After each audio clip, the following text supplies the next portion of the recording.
everybody. Welcome to Season 2, Episode 2, Be Curious, Not Judgmental with Madeleine. I am so excited for you guys to hear this episode because she is... what is she? We were just laughing the whole time. I mean, she's someone that was, like many of us, repeatedly told no. She was like, here's my dreams, here's what I want to do, and she'd be told no, and she'd go find a new dream.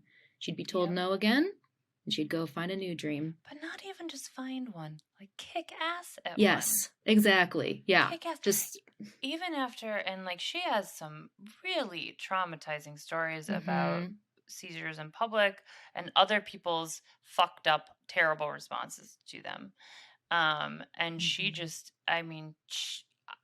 wow, she took the bull by the horns and just, and yeah, and she's like laughing the whole time. She is telling this story. Right. Yeah, I know.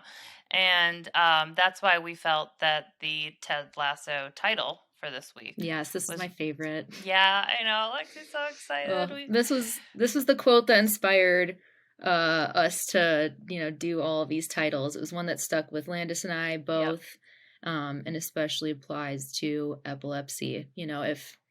If you ever have questions, just be curious and ask us. Exactly. Leave the judgment behind and just ask us whatever you're curious about. And I was actually trying to sneak it in. So in between seasons 1 and 2, I was on CBS. I got interviewed on CBS, which was amazing. No big deal. About this podcast. Yeah, if you want to see the interview, it's on our website at whatthefpodcast.com. But I wanted to sneak this quote into my interview. Like in my prepping notes, I had it all like, okay, and then sneak the Ted Lasso quote, like, be curious, not judgmental, because it does apply. I did not sneak it in, not even a little bit, and probably for the better that I didn't. But it does. It's applicable. It's not just epilepsy too, And I feel like Madeleine's story is also applicable beyond epilepsy. Yeah. It is, definitely.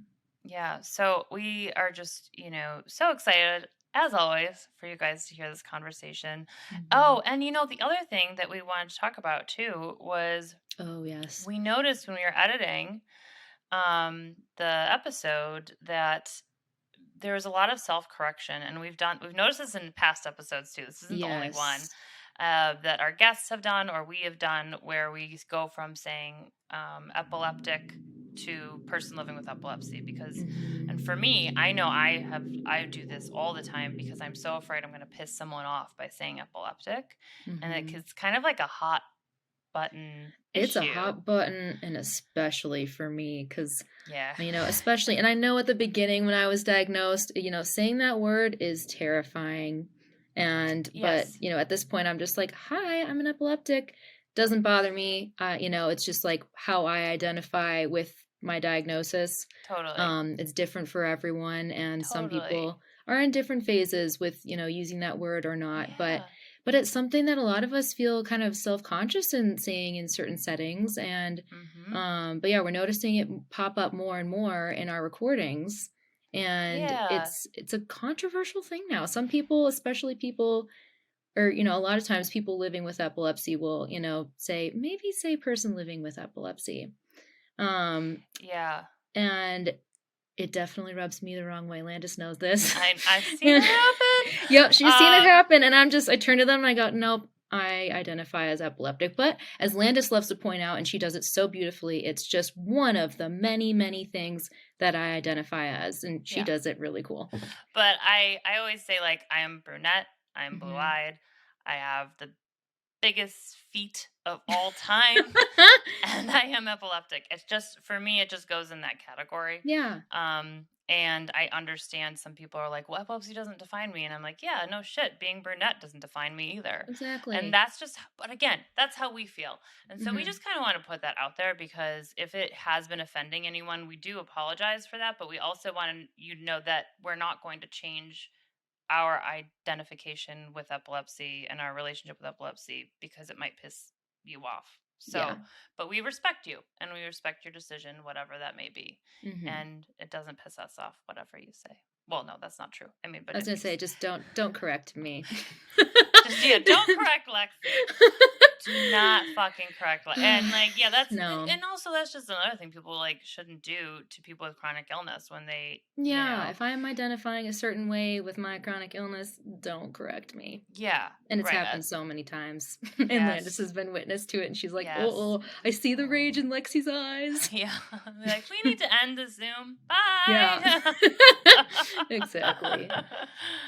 But yes, that was just something that we saw, popping up, and we were kind of like, oh, okay, yep. Even we're doing this now to kind of,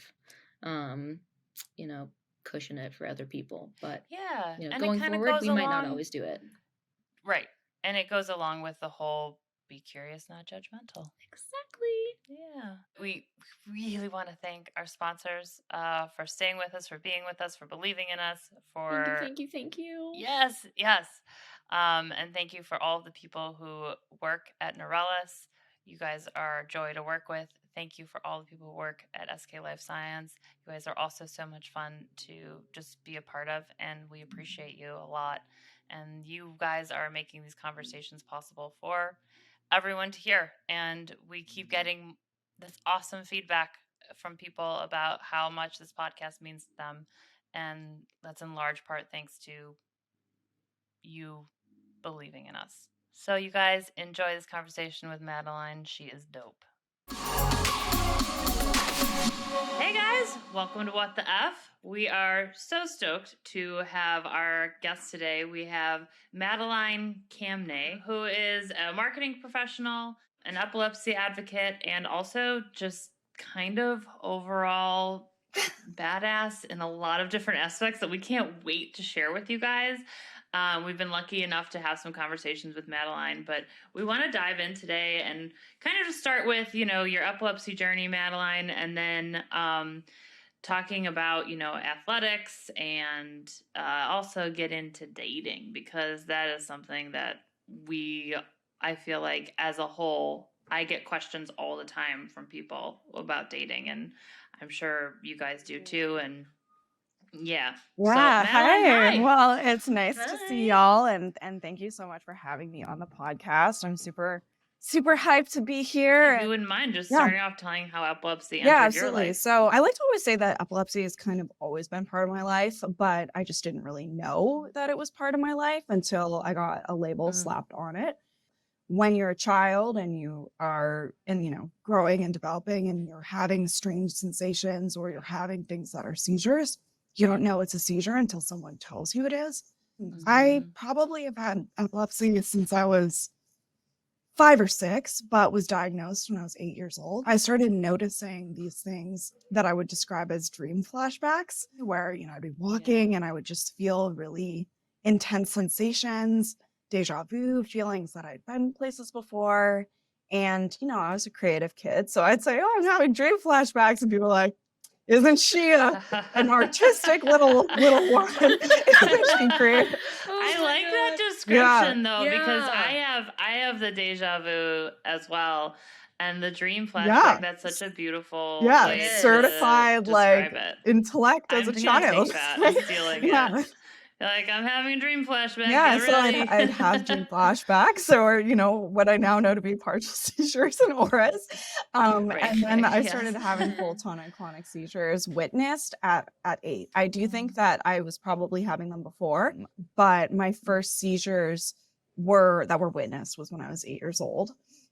They weren't really sure what was going on with me. I grew up in Vermont, so I think that's probably a good starting point. Growing up in Vermont, there are different medical resources that are available to people. And I'm very lucky to have parents that saw this as a medical situation and were willing to intervene. And were worried about, what was going on and what they'd witnessed, and thought, there's something more here. We're seeing more than one of these tonic-clonic seizures. This is not normal.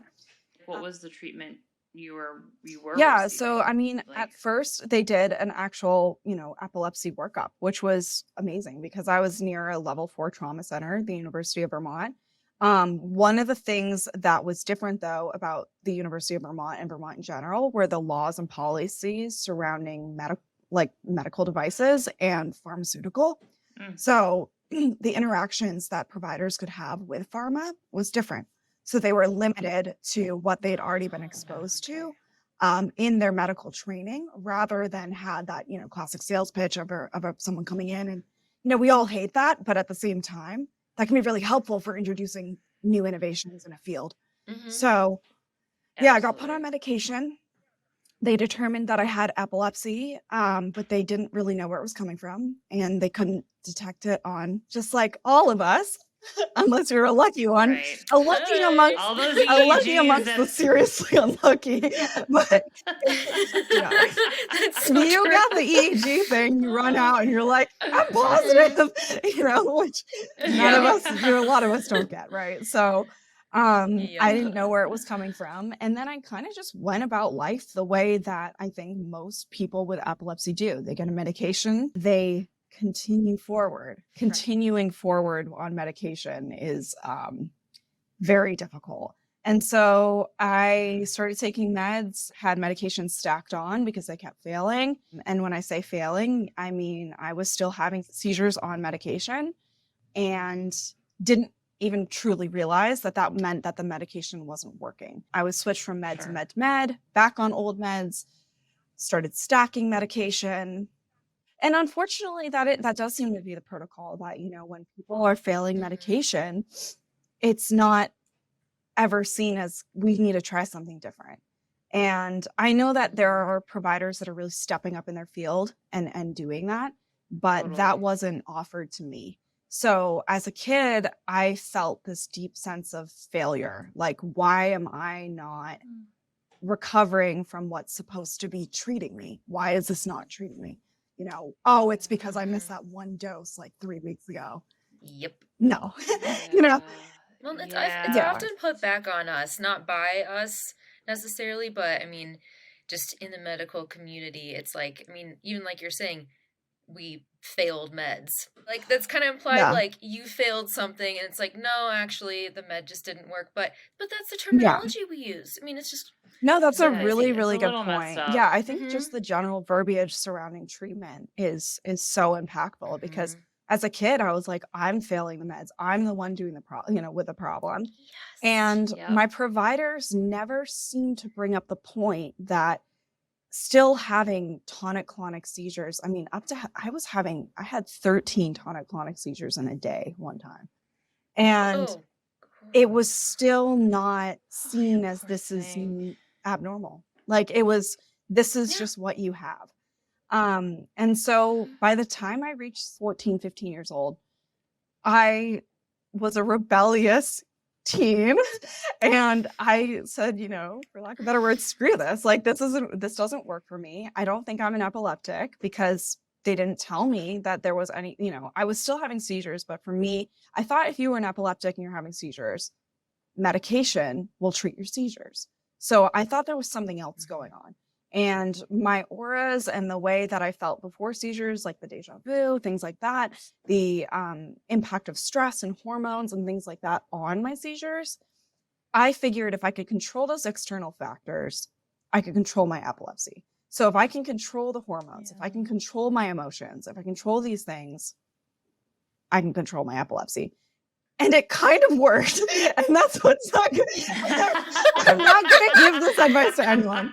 But medication wasn't going to work for me anyway. So, treating those external factors. Yeah, you're like, I'll go Yeah, holistic. As a Vermonter. That takes a huge sense of discipline. I like how you're like, I rebelled as a teen by being very disciplined. I said to my dog. Like, that takes such discipline, though, to be like, I'm going to control this and this and this and this. It was crazy huge. Because my seizures went down like crazy. Like, the general quantity of them was really reduced from just me controlling my stress, and controlling my hormones was a big thing.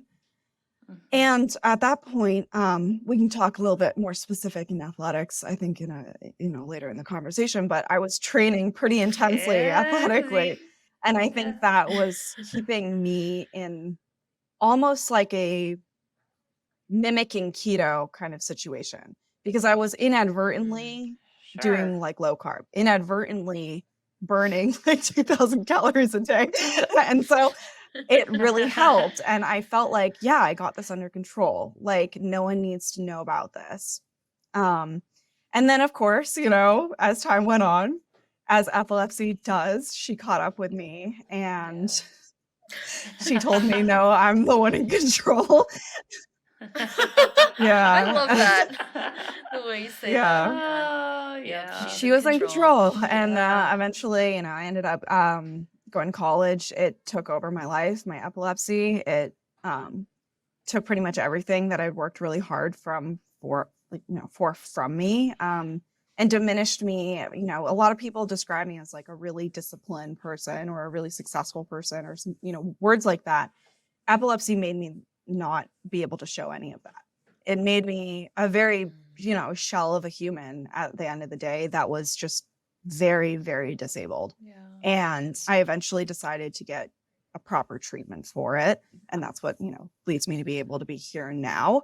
But a large part of that proper treatment was actually going to the Epilepsy Foundation, and going to a support group, which, you know, for someone with tough skin like me, it was really hard for me to sit there and even say the words, you know, 3-4 years ago, say the words, I'm an epileptic, or I think I'm an epileptic.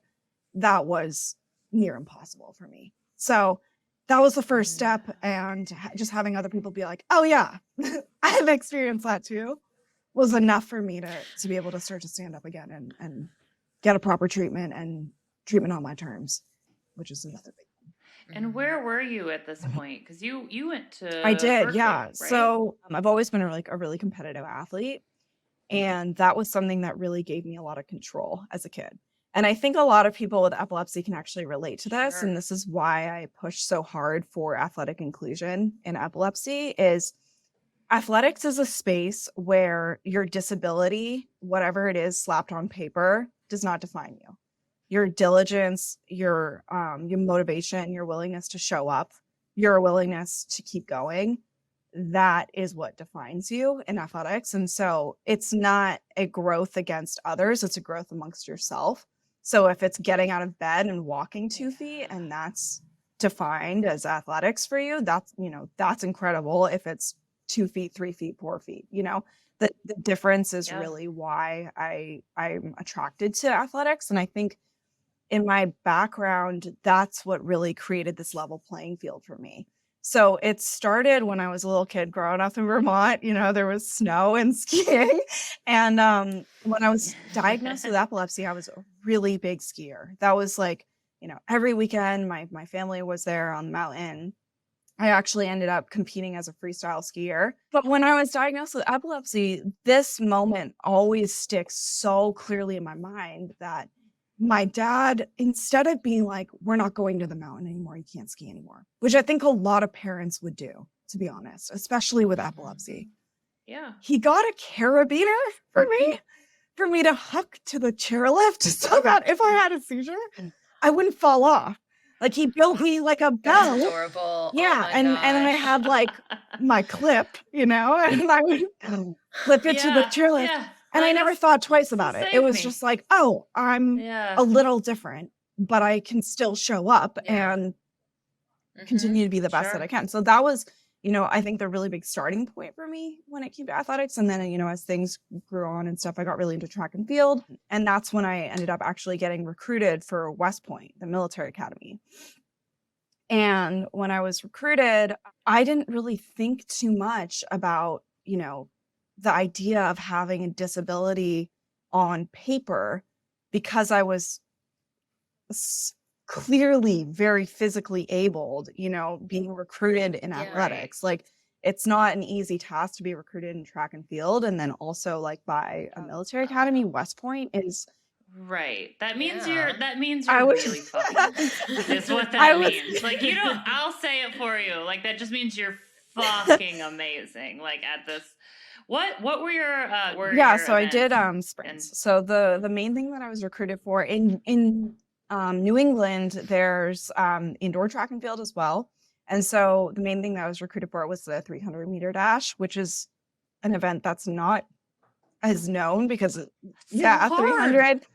It's so hard. hard. It's a really weird one because it's like the 400, but you have to step it up a little bit more. So yeah, so that's what I was recruited for. And then the coach was like, we want you to run the 800. And I was like, not over my dead body. I'm not running the 800. So that's not happening. Yeah. Oh my gosh. Yeah. Yeah, no. Sorry. That was a big moment for me though, because I, had this whole situation. I got recruited for West Point. I got nominated by Bernie Sanders, which was a huge deal for me. Yeah, and I received actually 3 nominations, right? So I got Bernie, I got Patrick Leahy, and I got Peter Welch, all 3 nominations for Vermont. Yeah. My biceps were very big back then. And I really do credit a lot of this, the success of this to overcoming epilepsy as a kid, because just having to physically endure so much, when it comes to seizures, which if your doctor, side note, if your doctor ever tells you that epilepsy or seizures aren't supposed to hurt or they don't hurt, they do hurt. Seizures do hurt. They're very physically painful. And that was something that I was told when I was a little kid as well, of she's having a seizure and it looks like she's hurting, but she's not. They're very painful. Yeah. And I think that's just there's such a misunderstanding, because it's first of all, there's the pain of if you bump into something, if you fall down, but then I've had seizures in my sleep, in bed, where I haven't hit anything, but I wake up the next day and it feels like I have pushed a truck and run a marathon excruciating simultaneously. Yes. Yeah. You're just please, can I turn off my brain? I just need 5 seconds of peace. Right. And it's it's a weird, different kind of pain almost. Totally. And a lot of times, for me, I have horrific migraine pain after it too. So even sitting up is so physically. You guys know what I'm talking about. Oh yeah. I would be on the floor crying and just be I don't know what to do. Walking hunched over, one step at a time. You got this. You can get to the water. You can breathe. Yeah. So when you're put in these physical pursuits against your own body, I mean, just think about what people with epilepsy can do when they don't have that, what they can endure physically, right? So I don't, what's a plank? You know what I mean? Right. Plank. Next time I'm supposed to work out, I'm going to tell myself. Come on. What's a plank compared to a seizure? Yeah. So, physically I felt like I could endure a lot, and that really showed in my athletics. But then what inevitably happened, which I think a lot of people are going to be like, well, duh. I was a teenager. I didn't really know, was they admitted me and then they disqualified me based on my medical records because I had the word epilepsy slapped on it. But I hadn't had a seizure at that point for 2.5 years. On paper, I had, but I hadn't told anyone. Yeah. I just have the seizure and get up and keep going, because I was like, there's nothing I can do about it. So, I think it was really disheartening. It was one of those things too that I felt very proud of what I was able to achieve. And I felt like I was able to bring some type of, I guess, honor to my mom and my dad and my family. And it was that didn't matter because of the label that I had on me. And all I wanted to do too in the military was translation, I wasn't going to be, I know that if you're going to a place like West Point, you're going to be a captain and you're going to be, deployed. Right. So, or most likely. So I understand the physical components of that, but it really got me thinking into what can I do as an epileptic? Because if I can't sit behind a computer and translate things. Yeah. Right. And you were taking care of your body. You were doing everything you possibly could. This is you're 2 years out. This is as good as it's going to get. There's nothing and they you were can do on your end. you. Yeah. And I was checking a lot of boxes too. I was a young woman, that's something that they really need in the military. Maybe not so much as more, but let's just say my boyfriend also had this happen to him, the West Point rejection. We figured that out on the first date and we were like, oh, this is great. But, you know, it's like as a What a lady, connection. you have your pick of the men there too. So there's so few women that you can like just swipe as you go walking down the street. You know? Yeah. Oh my gosh. Yeah. So that's what happened. And then Jeez. I went to college and I had a similar experience with the boxing team, with the other, you know, teams that I was part of at Cal as an athlete. My seizures started to get out of control once I went to college too. And, you know, it was kind of a nightmare. Yeah. So yeah, that's the context a little bit. I know you had asked, you know, you were in Vermont and then yeah, I kind of fell onto Berkeley, which is such I mean, congratulations to me. That's great, like falling into Berkeley.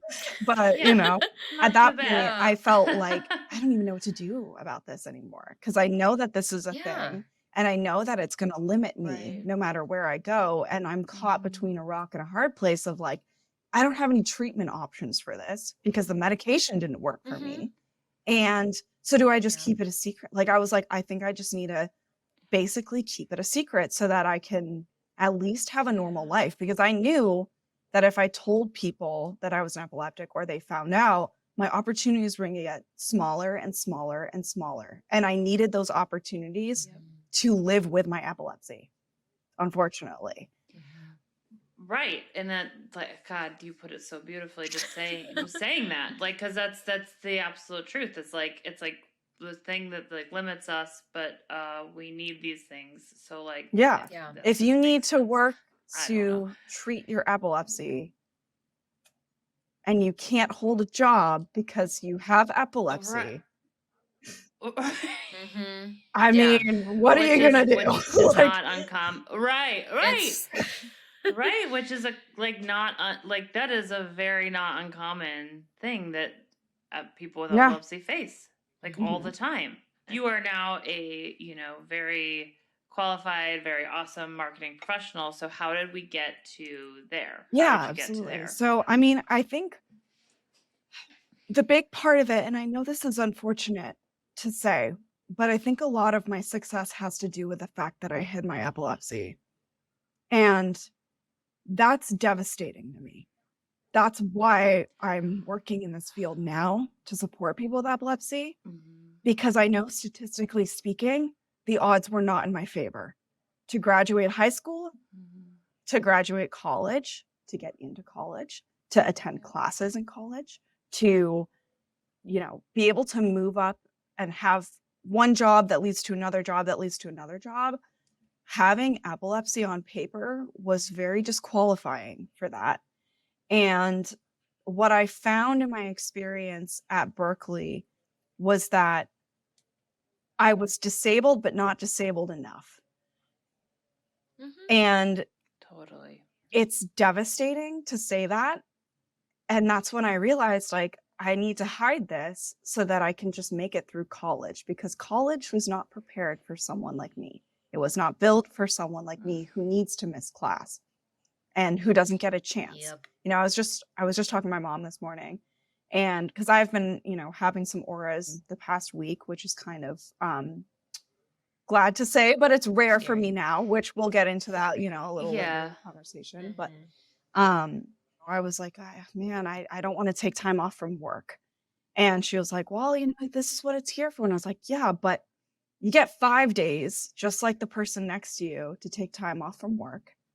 But I already know that those 5 days got to be designated for seizures. So am I not supposed to get sick like everyone else? Am I not supposed to, you know, have that normal baseline that everyone else has? Because I got this cherry on top where I know that these are going to be designated. So I have to be 10 times more disciplined, show up 10 times more, you know, and put up the work, you know, as much as I can, because I know that there are going to be days designated to not being able to participate and not being able to keep up. And that's what I really experienced in college was, you know, it's fine to take a sick day, but you can't take more than one sick day. But what if you have a disability that makes you have to take sick days? And I don't mean to slander my university. Berkeley's an incredible institution, but they had so many students and it was really hard for me to keep up. So I eventually had to like a lot of students, I had to take a medical withdrawal by the time I was a junior in college, because my professor in Arabic, of all things, was threatening to fail me because I couldn't show up to class because I'd had a seizure. So if you can't make the attendance, you cannot get the A's. So, and I said, isn't this discrimination? You know? Then that week, I had a seizure on campus. People started taking videos of me having the seizure on campus. And it was humiliating and it was completely devastating because I felt like I cannot succeed here. But not just here, like I can't succeed anywhere. Like if my classmates aren't standing up for me at the most activist school in the world. Right. It's fucking Berkeley. Jesus Christ. What's the outside world gonna be like? That's how I felt in college. I was like, can I be an adult? I don't feel like I can because I can't even survive on this campus. I was like this is just not going to work for me. And so that I felt like I had no choice but to try and figure out what was going on with me. And so I went down, the journey starting all the way at the general physician level, being like, this is not normal. I thought I started to realize that I thought I was going to die, which I know that's sad and it's hard to hear, but I think it's something that if you do have uncontrolled epilepsy like that, it's very real. And we need to talk about that, it's out there and it's not discussed enough, but my body was telling me and my instincts were telling me something is wrong here and you can't put up with this. You have nothing to lose at this point because you're already at that, at that edge. Well, it kind of sounds like this was your rock bottom. It definitely was. This was your okay, there's nowhere else to go. From here. It was absolutely devastating. I need to start. And I remember looking in the mirror and being like, dude, you were literally being nominated by Bernie, you were running, and I was just a shell of a person at that point. I was I made it to Berkeley. I feel like I can't show any of my abilities. I feel like I can't show how determined and driven I am because it keeps getting shut down and I keep getting the label of not even disabled, but unable, unable slapped on me. That's what it felt like. Yeah. Totally. And I was no one is going to fix this but me. And I think that's something that is really hard when you have a medical condition or a physical disability or, chronic condition, whatever it is. No one's going to feel what you're feeling. And, even you, Lexi and Landis, right? I don't know what you felt seizure-wise. There's probably some commonalities here. But right, but it's different. This is as close as we're gonna get. It's I figured I was if I'm not gonna stand up for me, no one will. And it sucks, but that's the truth. Right? So I ended up having to stand up, and it took about 2 years for me to get into an epilepsy center. And shout out to UCSF. Happened to be in the best place in the world, probably one of the best in the United States to actually go and get treatment and get care for it. But the only way I actually got referred was my ex at the time was able to film me having a full tonic-clonic seizure. And I sent that to my doctor and I was like, I'm not making this up. Basically. I had my parents do that. I would go in with any kind of shred of evidence and I'd slap it on the table and be like, here's what's happening and I need you to fix this. And for people listening, record your seizures. If you can have some, you don't have to watch it, but I really recommend getting someone to record your seizures. It's very difficult and I know it's super hard, but that was also one of the things for me that when I saw myself having the seizure, it was a weird solidification of I cannot hide from this anymore. This is so clear. Then I expedited everything. Got sent to UCSF Epilepsy Center, met with my doctor. They were like, oh, you have drug-resistant epilepsy. I was like, what the heck is that? Never heard that label before. then I looked at it and I was like, this makes a lot of sense. And it took me a long time to get that label too. And I was like, could you not have told me this after like what med, it's supposed to be after the second failed med, which by the way, again, if you're listening and you've taken more than one medication and it has failed for you, talk to your doctor about drug-resistant epilepsy. Talk to the Epilepsy Foundation about drug-resistant epilepsy. It is a thing, and there's nothing wrong with you. Or if you're on like, if you're on 4 drugs right now and still not working, because because sometimes it can be like, oh, well, maybe if we make it this little mocktail of polypharma is definitely a thing. It works for some people. But I guess having the label of DRE allows you to try some other things that might work for you that might be otherwise seen as extreme or historically just like more difficult. And so that's actually a good entry to like, I started the ketogenic diet when I was at UCSF because I told my doctor, I was like, I'm not taking another medication. And he looked at me and shout out to this guy. I owe him a kidney. I swear to God. Like he said to me, that's okay. Like I've never had a doctor say to me, that's okay. Your experience is valid with this and we believe you. That's okay. And so I started doing keto. And for the first time in my life, I went 8 months without having a seizure, just on keto. And again, I'm very diligent. So you probably committed a lot more to that than I did. I did like the half-ass keto diet, and I was like, oh, I don't even know. I can't even cook for myself. I'm too tired. I'm hardcore with the keto. And it completely changed my life. I still do it now. And then once keto stopped working for me, which again, that is common too. Sometimes it stops working for people. So it stopped working for me after 8 months. And that's when I got a neuromodulation device. And this one is in my chest. It's not on my brain. So for other people out there, that's an option as well. If you can't have brain surgery, you can get neuromodulation devices, and you should be aware of what those are. And if your doctor hasn't told you what those are, you need to ask them. I want to like hone in on the importance of finding a doctor that believes you. Because I would have convulsive seizures in my sleep, but could never. She's like, has anyone seen them? And I'm like, no, I am single forever. Like no one's in my bed at night, and that was like the only time that I would have them was at night. And so, but she was like, at first it was like, okay, well maybe, and then she was like, listen, I know there is something happening in your sleep. I know you, I believe you. I know. And I needed to hear that because you just feel crazy at some point trying to explain these seizures, which, how much of and that's a great point. Like in my experience, I've been through like 4 or 5 doctors for my epilepsy.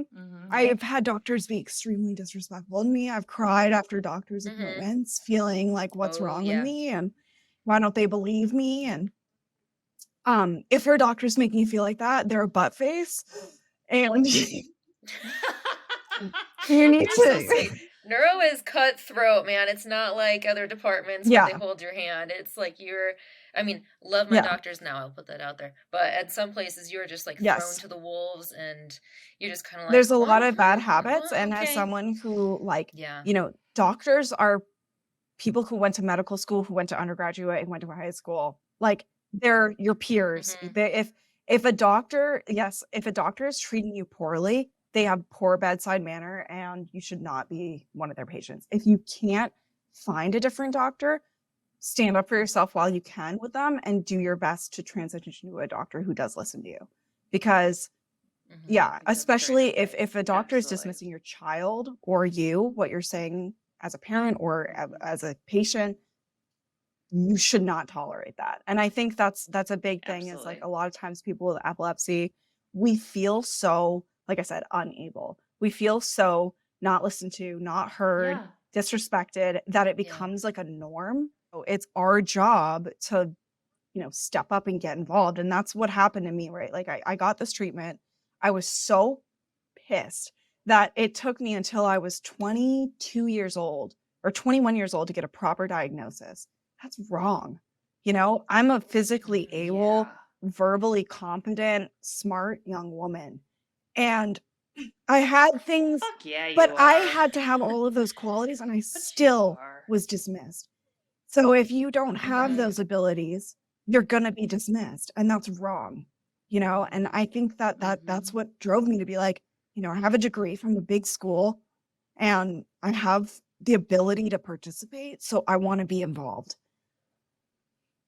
Yeah. And that's when I started shifting my career to being involved in epilepsy and not the other crap that I was doing. Oh my gosh. What I really want listeners to know, like even if you like have an experience, you know, like yours, just don't put up with that shit, you know? You say, excuse me, do you not see how this is fucking wrong? If you need to overcome a difficult situation, you need to be difficult. If people are treating you poorly, you have to stand up and you have to say, stop treating me poorly. And if they don't listen, well, you're in the same situation you were before, right? But at least you have now said what needs to be said, right? Like that's something that I always put in any of my, you know, activism or whatever that I'm doing with epilepsy is like, you know, you have the right to define the rest of your circumstances. You can't define this one thing. I don't know what's going on in my brain. If, you know, I don't know where the issue is in my brain. I know it's, you know, my temporal lobe, but I can't, you know, open it up and be like, oh, let's correct it, you know? Just like, I don't have that, but I can, you know, have, if someone says something inappropriate about my epilepsy, I can look at them and say, why did you just say that? And make them feel small and stupid for saying something like that. Yes. Right? And if my doctor treats me poorly, well, I'm the one paying for them. So I'm going to find a better doctor. Right. Yeah. Right. That was something I did early on for sure. As I, you know, just sort of said, they're the doctor, they know best, they know everything. I'll do whatever they do. I'll go along with whatever, you know, opinions or thoughts or feelings that they had. And then I learned along the way, I was like, hold on. No, I'm the one that knows how I feel. I'm the one who knows what I'm going through. And I mean, once I learned that I'm also the boss, not just them, then my treatment totally changed. And now I love walking in there and being like, so here's what we're doing today. instead of kind of hiding in the corner and being like, what do you think I should do next? Like, totally. Like, you know, give them your feedback. Come in with an agenda. Absolutely. Yeah. And I'm very lucky, but because I didn't have the experiences you guys had with your doctors, just because I think I was diagnosed later. And so it's like, I didn't have to deal with like doctor. So like my first appointment with my neurologist was 2 hours long. And I had no idea how lucky I was until I met other people with epilepsy. They're like, are you serious? I'm like, they're like running out the door. You're like, wait, one more question.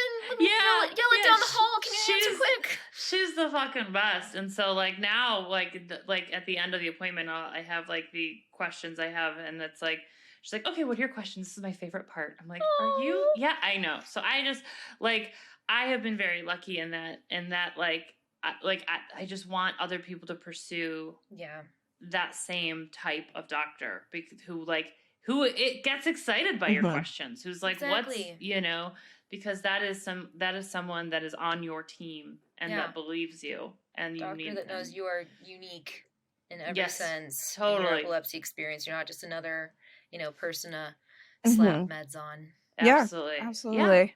Yeah. Agreed. Oh, where are you at now with like athletics and like working? And so that was one of the things that I had in college was I got into boxing. So even though I'd started my athletic career in track and field, I quickly transitioned over to boxing. Most of what you're doing when it comes to boxing is like cardio training and like weightlifting and things like that. And that's something that I'd done with track and field. Sure. But then you also integrate a little bit more of a creative and a technical component to it, where you're learning how to actually spar with someone. So that's what drew me in, I think, initially to fighting.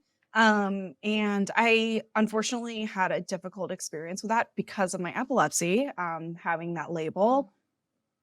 No shame on my coach, but subtle shame on my old coach is that he wasn't comfortable with my epilepsy, and he didn't know how to talk about it appropriately because he was an attorney, and he felt that there were liabilities and legal components of not being able to ask me questions about my medical condition that were really important to be asked, because I had clearance on paper to participate and ended up being honestly put in the corner with a bag, like a punching bag, instead of being able to participate with my peers, which is very isolating. And not being able to tell people, why are you standing in the corner with a bag?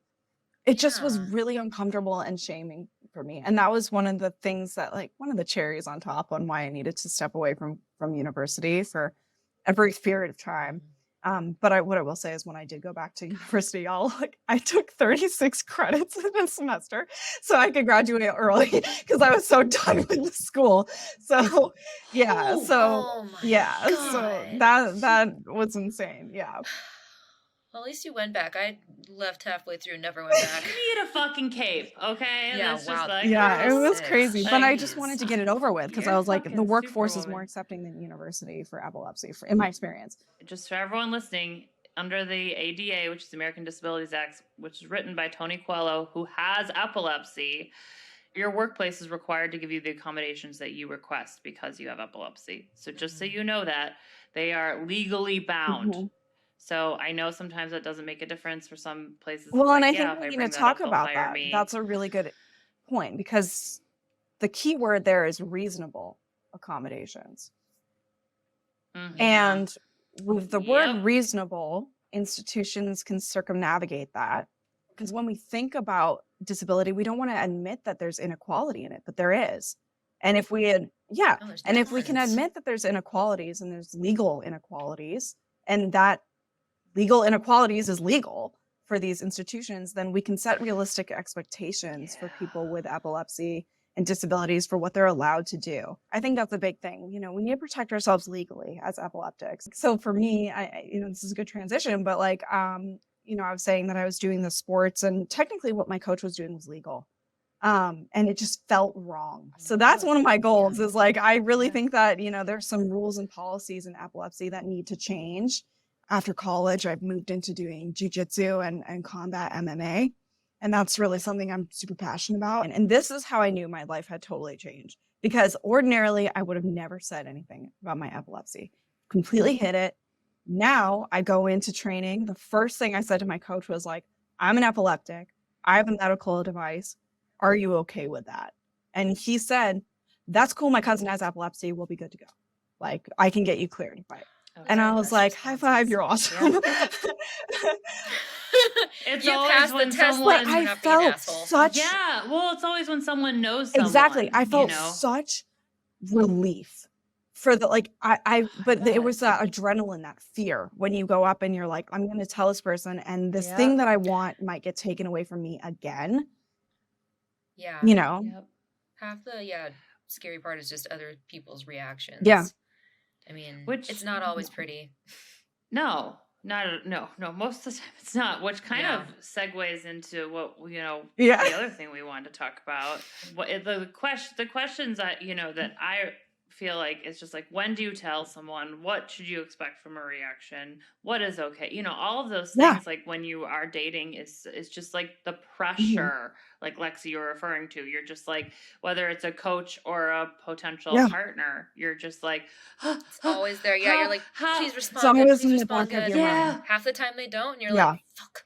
Now I gotta go home and kind of do therapy stuff. But the few times that they do respond well, you're oh my god. Yeah. That's over. Okay, now let's actually get to know exactly. each other. I think that's it's a great transition, right? Because with the coach, like I said, I had that fear, that adrenaline, then relief, and now I'm seen as an athlete or a person, and not an epileptic, or the label of what that means to them. I'll show you what this means. Don't tell me what this means. That kind of experience, right? If you're going out there and you're a young gal or a lady or whatever, which it sounds weird because I'm a young gal, going and meeting people, you have to look at, how do I feel about my epilepsy, and then how do other people, are they gonna feel about it, and be prepared to meet people where they're at. And that's your responsibility as someone with a disability, and it sucks and I hate it, but it's the way it is. That you have seizures every week. you're probably going to want to tell the person that you have epilepsy and let them know what to do in case that happens so that you don't scare them, because it might scare them. Like, and they might feel bad. Like, oh my God, I didn't do the right thing. So there is that delicate balance. However, and for your own safety, you know, not just because of how they're going to feel, but like, like if you're having seizures, like you said, every week and you're out on a date, it's kind of like, excellent point. Yeah. It kind of needs to come up because for your self-love, which repping it. Sweatshirt. So yeah, because it's like, I think that like I love a lot of what you just said, but also like we worry so much about what the other person is thinking or feeling or how we're making them feel with our epilepsy, but we also have to be like, okay, but how do, like you said, Madeleine, like how do I feel? I think it's more like, how are you going to feel if you do upset them? If you're okay with that, live your life, man. But if it's going to be hard for you to see someone like really upset or hurt, or, you know, like that's something that you need to keep in mind. And I think for the when you're dating, for the first time like, in my life, dating wise, I haven't had to give that full disclosure. And I realized that actually like pretty explicitly, like, you know, went on the first few dates with my current boyfriend. We went to like a video game bar, and then I don't drink, and he doesn't drink either, because I don't drink because epilepsy. But I didn't need to tell him that, because I found out he didn't drink first. I was like, yes. That's always the hurdle, right? That was always like, it's like, oh, how are they gonna respond to the fact I don't drink? Here we go. Like, and I would recommend to anyone who's like, you know, struggling with this too, like, I know it's maybe looked down upon or whatever. Talk to a therapist about it. Talk to a behavioral therapist about how do I word this in a way that's digestible to the outside world.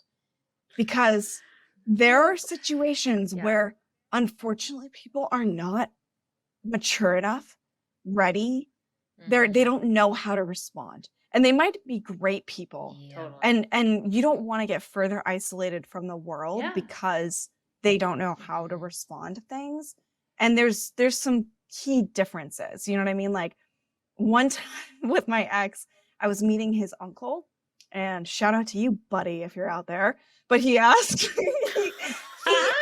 me, because he found out I had epilepsy, because I don't eat certain food. And I'm Persian American, and Persians, they're really into their food.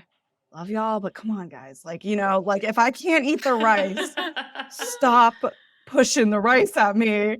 It's not, you know what I mean? Like, and there were points where I've had to say, I'm a diabetic. I can't eat it. I'm not a diabetic, but I have to say that so they'd leave me alone, you know? Because if I said, oh, I'm an epileptic, it's like, still eat the rice. Sometimes you have to be an asshole because people are an asshole to you about it. I mean, if there's one thing I cannot stand is people giving me advice about my own medical stuff. It's like, hey, I'm handling this over here, and you don't know anything about it unless you're my neurologist. Stay the fuck out of it. And this is something that we talked about all the time. We talked about this before. Is like, you have to switch this and look at it like, if you're someone out there dating with epilepsy, my epilepsy is a shield. And it allows me to sort through all the assholes and find really good people. So if you go on a date with someone and they say, oh, you know, have you ever had a seizure during sex? You should look at them and be like, why would you ask that? And then just see their reaction. Or just turn to them and be like, have you ever had a seizure? Is like the number one most common. Why did they ask that? It's like, so does sex cause a seizure? I'm like, what? It's like, yes, I have. Why do you want to know this? Oh my God. Like, I kind of describe, I went through like 3 stages of dating. Like, the first one was like not saying anything and lying. The second one was like telling them, and then they'd be like, oh, okay, and they'd take care of me after a seizure, and I was like, oh my God, you're a saint. Like, I have to date you. And I dated a lot of assholes that were nice to me after seizures, but I still like did. And then it's just turned into like, okay, here it is. I have seizures fairly frequently. And so it's kind of like a thing that I need to bring up pretty immediately. 10 years ago, my dating style was so much different than mine now. back then I kept it a secret, and I'd be like sitting there sweating. Oh yeah, I did that too. Wouldn't tell them, and I'd kind of like hide my Mediminder at night. And now I just walk up to him at first date, and I'm like, "Hi, I'm Lexi. I have epilepsy." Because epilepsy is so specific to each person, right? This is what works for me, guys. But like, I think, it's important for me to throw out there that like my seizures right now, like I said, are pretty under control. And yeah, I've dated people when I've been having like, tons of seizures a day and stuff like that. So you have to change it based on where you're at circumstantially. But yeah, there are definitely years where I had to take a break from dating because I was like, emotionally, just from meds and seizures, I'm a basket case already. I can't add any romantic, aspect to that. So I just kind of, or I'd keep it pretty surface level, and I wouldn't go super deep. For the people that are listening to, like, there's two things I want to say. One, if you're a man and you have epilepsy and you can't pick up the girl because you don't have a car, you're still a dude, you're still a man, and you're still awesome. And if people are diminishing your masculinity because you have a medical condition that makes you unable for certain parts of your life, then you shouldn't be with that person. Because I've heard of this, and I know that this is a common trend, and I really want to nip that in the bud because as you get older, we're all going to experience disability. And so if you're feeling really disabled right now, just know that everyone's going to feel that in their life, and you're getting that trial. So use it as a strength thing. And then the second thing is that don't let people make your disability more than you want it to be. Because for me, in one of my previous relationships, I had this challenge where like the family, it was just like always a thing. Oh, like the epilepsy, like I could never have it be on my own terms. And if people are turning it into something that it's not for you and it's not reflecting it and they're not able to get there, unfortunately, it might not be a good fit for you. And that weighs into how you see yourself. Currently in my relationship, the person that I'm with has a really comfortable view of my epilepsy where it's like, oh yeah, you happen to have epilepsy, but also you have all these other things. And like the second date that I was with him, like he saw my device, my medical device on my chest. He didn't even say anything. He was like, I'm just going to wait and see like when she tells me about it. Yeah, I know, right? And then I told him about it and he was like, oh, that's like really cool. So you've done all this crap and you have this. And I was like, so it was like a good response of like, and then he just asked me like, so what should I do? And I was like, yeah, that's pretty much it. And it's over. And that's what's comfortable for me. I know that a lot of people have, if you want someone who is more involved in that, then find someone who's more involved in that. Like, but you have the right to, have that kind of, I guess, balance with whoever you're with. It's really important for me to share with other people. It's like 4 years ago, I could not say I have epilepsy. Like I could not say the words, I have epilepsy. It was terrifying to me. And it was like, I didn't want to admit it to myself. Like that's how deep I was into this parallel universe almost. And once I started to really admit to myself and admit to, admitting to others was part of admitting to myself and like taking on the limitations that come with epilepsy and then I guess exploiting the things that I could do, my life got so much better. And I want other people to do that too. Like if they can have that kind of push and urge to be like, you know what, I'm hiding this, but I don't need to. Or maybe I do need to now, but I want to work to a place where it's not necessary for my safety and my well-being and my economics and things like that. I would recommend trying to move that direction because it's very freeing. Oh my God, Madeleine, this has been an awesome super conversation. Thank you so much for being here. Like there's just so many just bouts of wisdom that you like just spout out, and so appreciative for you to take the time. I feel inspired. I'm like, how can I move in that fucking direction? I feel like I can do better too. So thank you again so much. We really appreciate y'all. you. Yeah. Yes, thank you so much. Awesome. Okay, epilepsy fave of the week is temporal tease.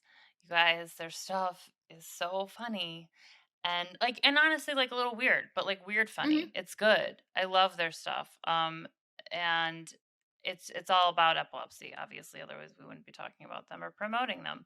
But you guys should check out their stuff. They have an Etsy shop. If you just go on Etsy and type in temporal tees, as in TEES, and they've got really funny shirts. They've got funny bags. They've got funny stickers, mugs, like whatever you name it.